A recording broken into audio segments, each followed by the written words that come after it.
So the series is still alive between the Wallabies and Ireland, with Ireland taking out game 2 26 points to 21.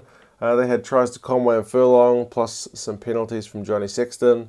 The Wallabies, more tries, Beale, Tupou and penalty try, but not enough to get over the line. Rain was supposed to come for this game, and it was supposed to kind of make it a real wet weather test, but never really seemed to happen. It seemed to be fine enough, maybe a few droplets, but definitely not anything stormy. And it showed, because the Wallabies had a flying start. Beale, with a ball from Foley, just cut straight through the Irish defence, scored, and it was 7-0 before 2 minutes were on the clock. It looked briefly like it was going to be a long night for Ireland, with the Wallabies just cutting straight through.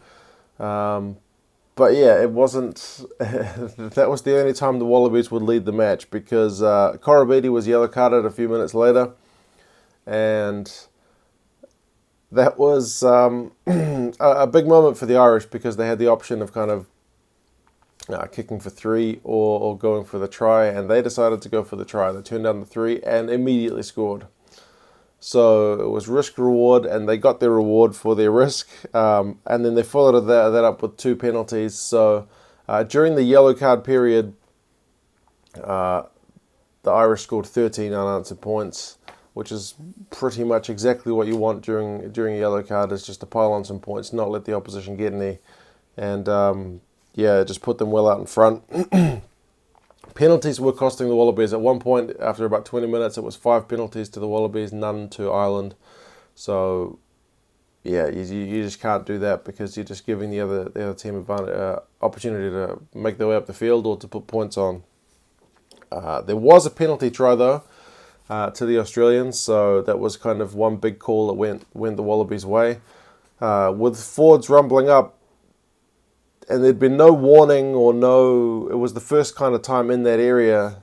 There was no, if you guys do that again, it's going to be a penalty try, or there was no just a yellow card, or no just a penalty try. It was a double whammy straight off the bat.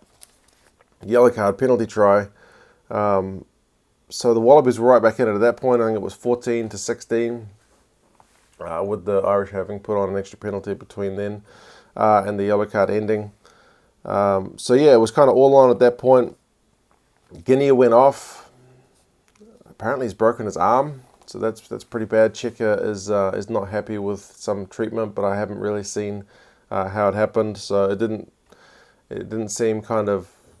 It wasn't an incident on the camera at the time, anyway, that I saw. The Irish had a yellow card from that penalty try, but no points scored during that period. So the Irish managed to manage that pretty well.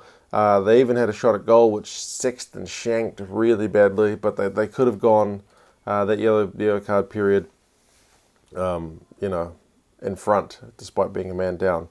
The TMO, same dude last week. He couldn't help himself, but at least one moment stopped the whole game to have a look at something and then be like, "Oh no, it's fine."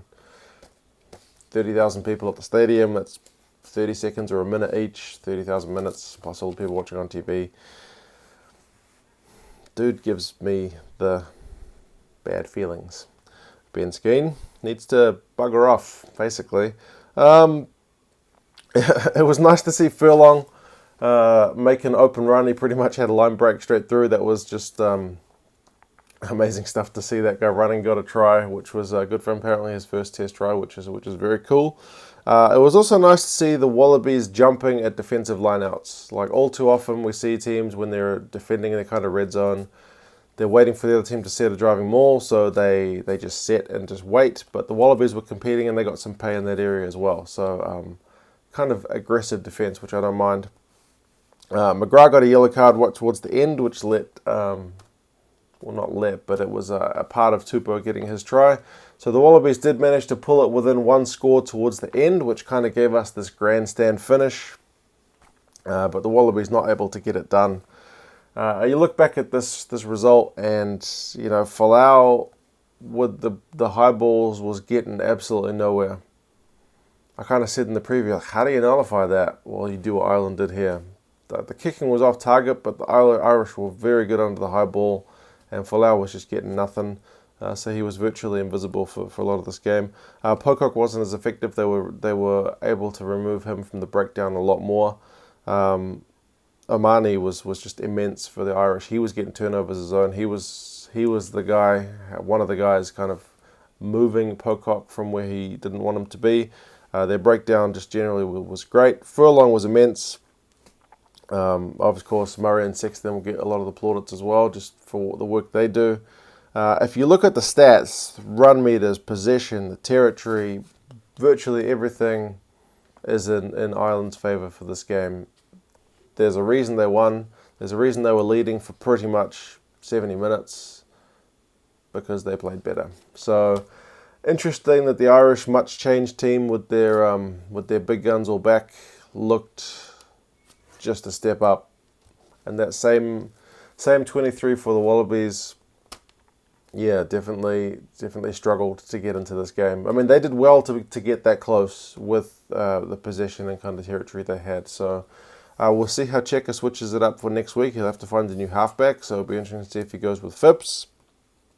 Another area that they did lead the Aussies was in penalties. They had 15 penalties conceded, which is huge, although the Irish still had 12, so very whistle-heavy game, this one. But yeah, tight affair. All to play for in Game 3, so we'll look forward to that. What did you guys think of this game?